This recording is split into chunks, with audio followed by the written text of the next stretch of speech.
اس دنیا کے سارے انسانوں کو جب جمع کر کے سچا مالک ان کا حساب کتاب لے کے اچھے کو اچھا اور برے کو جہنم میں، اچھے کو جنت میں جب ڈال دے گا،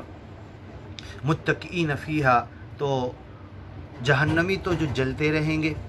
کبھی ان کا عذاب کم نہیں کیا جائے گا، کبھی ان کی آگ، ان کی ہولناکی،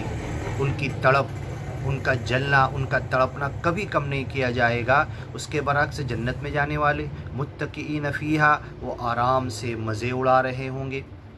ٹیک لگا کر صوفوں پر، مسندوں پر آرام کریں گے، یدعون فیہا، اور جب کبھی وہ چاہیں گے بلائیں گے تو خدمت کرنے والے چھوٹے چھوٹے بچے اور ان کے ساتھ کی حوریں، یہ ساری چیزیں ان کو جب جو بلائیں گے ان کے سامنے پیش کر دیا جائے گا۔ بفاکہۃ کثیرہ،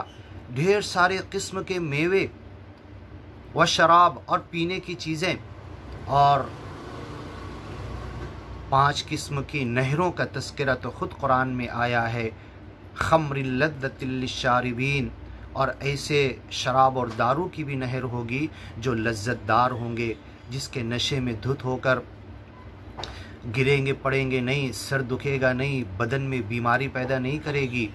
بلکہ دودھ کی نہریں ہوگی، شہد کی نہریں ہوگی۔ فیہا انہار من ماء